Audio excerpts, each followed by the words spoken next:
성경 말씀 봅니다. 에스라서 10장 12절에서 15절 말씀 상고해서 올립니다. 에스라서 10장 12절에서 15절 말씀. 괴물이가 큰 소리로 대답하여 가로되 당신의 말씀대로 우리가 마땅히 행할 것이니이다. 그러나 백성이 많고 또 큰 비가 내리는 때니 능히 밖에 서지 못할 것이요 우리가 이 일로 크게 범죄하였은즉 하루 이틀에 할 일이 아니오니 이제 온 회중을 위하여 우리 방백들을 세우고 우리 모든 성읍의 이방 여자에게 장가든 자는 다 지안의 본성 장로들과 재판장과 함께 오게 하여 우리 하나님의 이 일로 인하신 진노가 우리에게서 떠나게 하소서 하나 오직 아사엘의 아들 요나단과 디가의 아들 야스야가 일어나 그 일을 반대하고 무슬람과 너희 사람 삭부대가 저희를 돕더라. 아멘. 오늘 성경 말씀 에스라서 10장 12절에서 15절 말씀. 남유다 이스라엘 백성들 바벨론 포로에서 해방되어 고토의 땅 예루살렘에 올라온 지가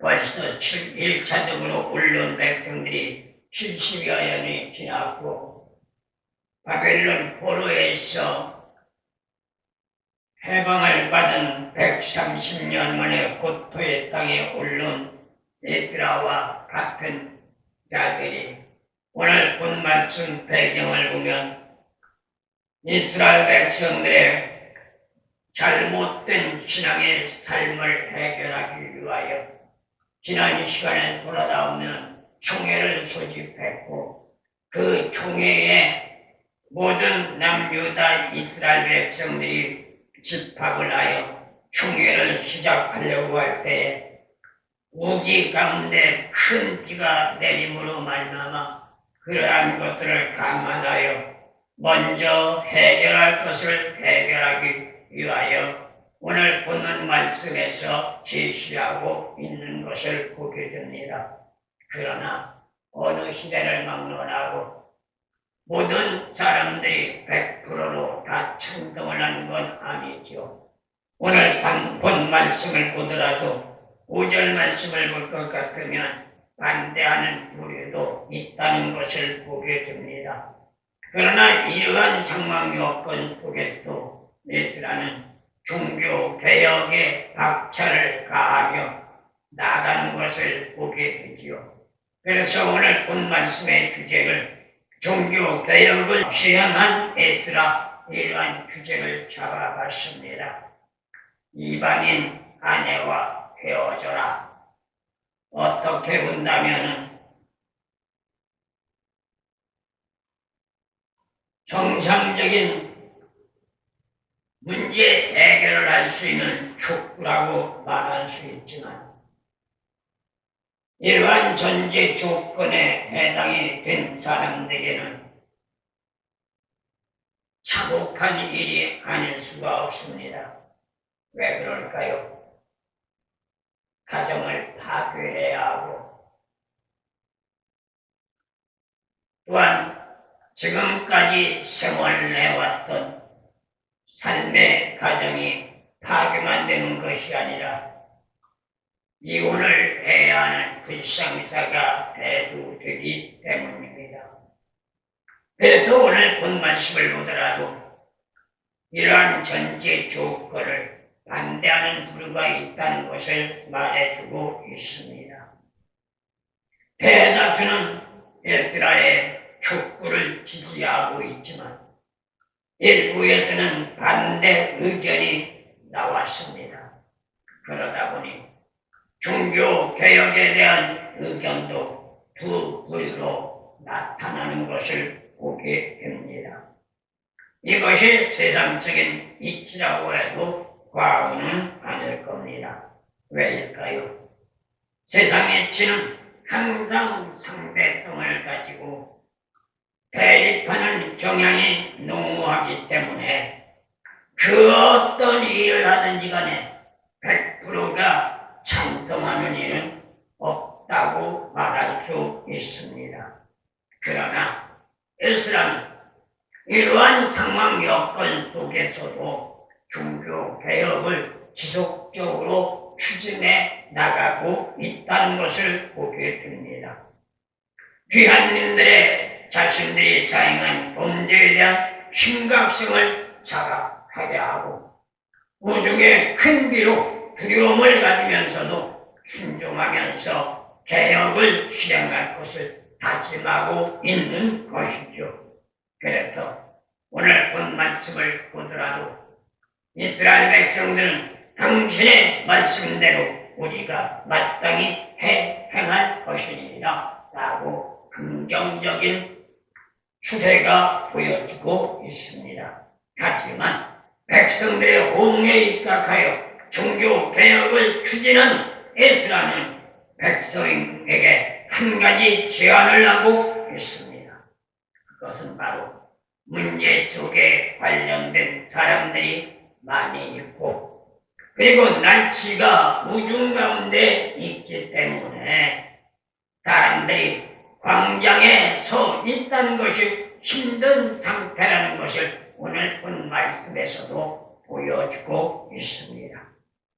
이러한 상황 여건을 고려할 때 에스라는 얼마간의 시간 여유를 가지면서 서서히 당면한 일들을 추진해 나가자고 했으니 어쩌면 이미 이때부터 민주주의 체계가 확립되었다고 해도 과언은 아니라는 것입니다. 그렇다면 오늘 본 말씀을 생고해 볼 때 종교개혁에 대한 백성들의 반응을 생각해 볼 수 있습니다. 여기에서 종교개혁에 대한 백성들의 반응은 금방 말씀드렸다시피 두 부류로 나타나고 있죠. 에스라의 권고에 따라 진행은 하고 있는데 이 일이 너무나도 방대하기 때문에 서두르지 말고 서서히 진행하자는 백성들의 의견과 더불어 대부분이 긍정적인 반응입니다. 그러나 소수라 할지라도 15절에서 본 바와 같이 반대하는 자들도 있다는 것을 보게 됩니다. 여기에는 귀한민들의 생활 삶에 문제가 따르고 있습니다. 당시 시대적인 상황을 고려해 본다면 얼마나 심각할 정도로 부패하고 있었는가를 말해주고 있는데 이유가 있다면 선민들의 삶으로 하나님께 영광을 돌리기 위한 개혁을 하겠다고 하는 것이지 에스라 자신의 이해 타산을 추구하는 것은 아닙니다. 그런데도 일부 측에서는 반대한다는 것이죠. 이러한 일은 비단 오늘 본 말씀 배경만은 아닐 것입니다. 오늘날 현 시대 역시 우리나라를 보더라도 역사적인 뒤안길을 돌아본다면 일제만 말기 한국 교계도 이러한 일이 있었는데 이를 알기 위해서는 일제 36년 동안에 있었던 신사참배 운동을 생각할 수밖에 없습니다. 당시 조선교회는 전 총회적으로 신사참배를 절의했다고 합니다. 동방요배를 하기로 절의했고 동방요배가 뭐예요? 일본이 자리 잡고 있는 동쪽을 향하여 먼저 경배하고 그것이 바로 신사참배입니다. 그리고 예배를 드리는 겁니다. 일제 천조 대신을 국가적 요식 행위로 여기면서 우상 숭배를 했던 것이죠. 이렇게 우리나라도 믿는다는 마음이지만 실상 오늘 본 말씀 남유다 이스라엘 백성들처럼 우상 숭배에 젖어 있었습니다. 1945년 8월 15일 해방이 되면서 우리나라 기독교 역사는 우상 숭배를 척결하기 위한 회개 운동을 옥중 성도들부터 종교 개혁의 부르짖음이 일어났으니 오늘 본 말씀 내용과 너무나도 동일하다는 것을 보게 됩니다. 그런데 이러한데 대다수가 회개하면서 이웃쳤지만 당시 기성교회의 조건을 잡고 있던 우상 숭배자를 일명 신일파들은 독선이라고 말하면서 종교개혁을 반대했다고 합니다. 어쩌면 오늘날도 유의는 아닌지도 모릅니다. 믿는다고 말은 하지만 육신적인 안일과 안욕에 매료되어 유물론주의로 전락한 것이 오늘날 현 시대입니다. 어디를 가봐도 하나님 앞에 영광을 누리는 신앙의 삶으로 살아가자고 하기 이전에 육신적인 고만감에 사로잡힌 유물론주의로 전락하는 것이 대다수이기 때문입니다. 현상적으로는 아무것도 아닌 것 같고 일반적인 사고로 본다면 그게 정상인 것 같지만 그 자체가 우상 숭배요. 그 자체가 하나님의 말씀 안에 불순종이라는 것 우리는 잊지 말아야 되는 줄로 믿습니다. 그러다 보니 오늘날 현 시대 역시 신앙의 삶이 왜곡되어 기복 사상으로 편중되어 나가고 있습니다. 외적인 모양새에 집착하면서 내적인 역사는 육신적인 포만감을 추구하고 있으니 이야말로 형식주의요 세속주의가 아니라고 말할 수 있다고 누가 말하겠습니까? 이것이 우상 숭배고 이것이 우리 신앙이라는 사실이죠. 종말 시대를 맞이하여 믿는다는 말들은 하고 있지만 대다수가 세속주의가 되었으니 이야말로 오늘 본 말씀 배경 에스라가 촉구하는 것처럼 회개하는 역사가 전개돼야 하는 것이 오늘날 현 시대라고 말할 수 있는 것입니다. 그렇다면 어떻게 해야 할까요? 힘든 상황 속에서 종교 개혁을 지향하는 에스라의 신앙관처럼 우리들도 힘들고 어려운 시대 육신적인 포만감이 최고선이라고 주장하지 말고 진리 안에 올바른 축복관으로 변화되어 생명구원받는 것 유지하고 관리하며 저 천국 갈 수 있는 신앙관들이 되어지기를 예수님의 이름으로 소원합니다. 사실 무슨 일을 하든지 간에 공명정대하게 처리해 나간다는 건 쉬운 일이 아닙니다. 하지만 오늘 본 말씀 배경을 볼 때 에스라는 모든 상황 여건을 고려하면서 백성들의 형편 사정도 참작하는 그야말로 세심한 배려까지 이행하고 있다는 것을 보게 됩니다. 어떻게 보면 쉬운 일 같지만 막상 삶의 생활로 이행한다는 건 쉬운 일이 아니죠. 개혁에 대한 구체적인 계획을 진행하면서 해야 할 일을 이행해 나가는 것이 지도자로서의 선견 지명이 있는 일꾼이라고 말할 수밖에 없는 겁니다.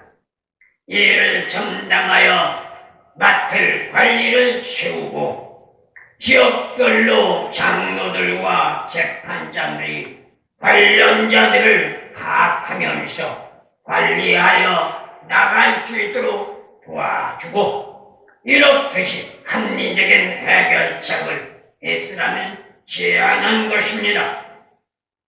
왜일까요? 당면한 문제에 대하여 잘 알고 있는 자들이 장로들로 누가 이방 여인과 결혼을 했으며 누가 이방 여인의 우상을 섬기고 있는가를 잘 알고 있는 자들이 장로들이기 때문입니다. 그렇다면 귀양민들의 불성실한 삶의 불찰들을 해결하기 위해서 최소한 무리 없는 일을 마쳐야 했을 것입니다.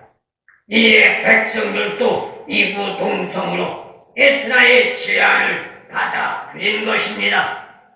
귀양민들의 불성실한 삶을 개혁하기 위하여 에스라의 역사가 이렇듯이 진행할 수밖에 없었던 것은 현실적으로 불성실한 상황 여건을 개혁해야 한다는 백성들의 공이 있었기 때문이라고 말할 수 있습니다.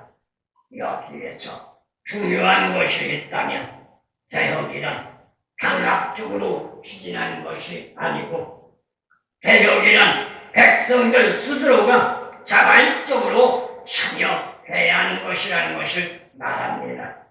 그러기 위해서는 개혁을 시행하고자 하는 사람이 먼저 솔선수범하며 본을 보여주어야 합니다.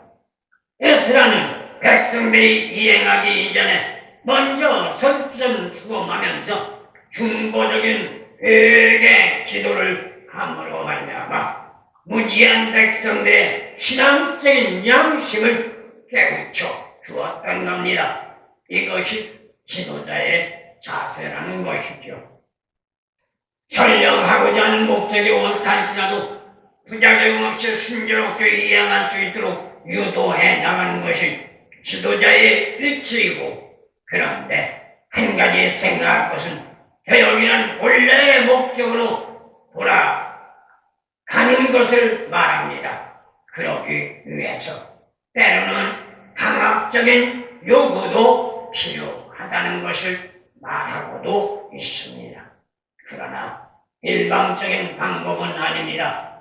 모두가 깨닫고 이행할 수 있도록 이끌어 나갈 수 있는 천견지명의 주요 요건을 갖춘 지도자의 자질이 있어야 할 것이고, 죄악된 삶에서 부패하고 타락한 자들을 진리의 말씀으로 일깨워 돌아서게 하는 것이 지도자의 역할이라는 것도 우리는 생각해야만 되는 줄로 믿습니다. 그렇기 때문에 힘들고 어렵다는 것이죠. 고통스러운 일이기에 때로는 살을 도려내고 뼈를 깎아내는 아픔도 있겠지만, 그래도 기쁨과 즐거운 마음으로 이행해 나가는 사실을 볼 때에 여기에는 누구의 강요나 억지로가 아니라 본인들 스스로가 자발적으로 이행하며 동참했다는 것이 오늘 본 말씀의 배경이라고 말할 수 있습니다. 마지막 생각해 본다면 15절을 볼 때 반대절이 있었다는 것을 말합니다. 어느 시대를 막론하고 무슨 일을 하든지 간에 상대성은 있기 마련입니다. 하지만 민주주의에서는 다수결로 정하는 법이 있으니 과반수가 넘는 쪽의 의견을 수렴하면서 하고자 하는 일을 진행하는 것이 민주주의의 법칙인 것이죠. 이러한 전제 조건은 오늘 본 말씀에서도 예의는 아닌 것 같다는 것입니다. 왜일까요? 에스라의 종교개혁의 대부분은 찬성을 했습니다. 하지만 일부에서 반대하는 경향이 있었습니다. 그럼에도 불구하고 중단하지 않고 진행되었다는 것을 말하고 있기 때문입니다. 그렇다면 반대자들을 생각해 볼 필요가 있는데, 그들은 오늘 본 말씀 15절을 생각해 볼 때 요나단과 야시야로 이들은 적극적으로 반대했고, 여기에 무슬람과 샤프대가 동조하고 나섰다는 것을 보게 됩니다. 그런데 12절에서 14절 말씀을 참고해보면 이들의 반대가 애매무호하다는 것을 알 수가 있습니다. 개혁의 절차와 방법이 마음에 안 들었는지 아니면 개혁 자체에 불만을 품고 있었는지 10절에서 11절 말씀을 생각해보면 자세하게 알 수 없습니다. 하지만 이들 4명의 반대자 중 한 사람인 무슬람은 어떤 사람인가? 이방 여인과 통혼을 한 불성실한 자라는 사실을 감안할 때 이방 여인을 내보내자는 인간적인 도리를 앞세워 반대할 수 있었던 것도 생각해 볼 필요가 있습니다. 그렇다면 29절 말씀을 나가서 볼 때 개혁이 쉬워서가 아니고 절차적인 방법을 문제 삼을 수도 있다는 것이죠. 그러나 대다수가 에스라의 종교 개혁을 찬성하고 있다는 것을 보게 됩니다. 에스라는 개혁의 의지를 확고히 하면서 추진하고 나가는데 한편으로 생각해 본다면 반대자들의 생각도 타당하다고 말할 수 있으니 구태여 이유를 말한다면 전령 이방인이라 할지라도 이미 결혼을 해서 아이들까지 낳아 안정된 가정 생활을 하는 마당에 굳이 그들을 버려야 하느냐라고 하는 인간적인 도리를 앞장 세우고 있다고 말할 수 있는 것입니다. 그러나 선민으로 내일은 미래를 생각하지 않고 현실적인 현상에 안일만 생각하는 처사가 된다면 결국 역사적인 귀한 길을 돌아볼 때 끔찍한 일이 있었던 것이 재반복 리바이벌 될 수밖에 없다는 것이죠. 그것이 바벨론 70년에서 130년이란 비극이었습니다. 현실적인 나눔만 생각하다 보면 엉뚱한 방향으로 신앙 삶이 흘러가기 마련인데 그 일례가 현 시대적인 실정으로 진리 안에 복된 삶이 아니라 육신적인 포만감을 복으로 착각한 나머지 유물론 사고에 매료되어 기복사상으로 흘러가고 있는 오늘날 한국교회의 실정이라고 말할 수 있습니다. 이게 우상숭배요, 이게 불순종이요, 이게 불성신앙이라는 것이죠. 하나님이 원하지 않은 방법이기도 합니다. 그래서 에스라가 촉구하는 것 같이 순간적으로는 힘들고 어려워도 그래서 때때로 피눈물을 먹으며 고통을 겪는다 할지라도 종교 개혁을 해야 한다는 것이 에스라의 주장이라고 말할 수 있는 겁니다. 이것이 믿음에 입각한 신앙의 삶의 생활이고 본인 자신이 영혼을 접먹고 들어가는 것을 막기 위한 과제고 공동체가 위험을 받게 되지 않도록 나갈 수 있는 비결이며 방법이라고도 말할 수 있는 겁니다. 다시 말하면 믿는다고 말하면서 죄악된 구습과 습관이 남아있다면 얼마 가지 않아 세속화된 모습으로 전락할 수밖에 없을 것이고 그렇다면 믿음의 사람으로 신앙적인 본질을 지켜나가기 위해서는 본인 자신이 부단히 주력해야 하고 노력해야 하는 길밖에 없다는 것을 말해주고 있습니다. 그러나 단순하게 그냥 해결되는 것은 아닙니다. 문제를 해결하기 위해서는 희생과 헌신이 따라야 한다는 것도 알아야 합니다. 믿음의 사람으로 신실한 신앙적인 삶의 소유자가 되어 나가기를 원한다면 어떻게 해야 할까요? 오늘 본 말씀의 배경을 생각해 볼 때에 부모와 형제와 친척 간의 아픔이 있습니다. 친구와 자아의 목숨도 때로는 위태합니다.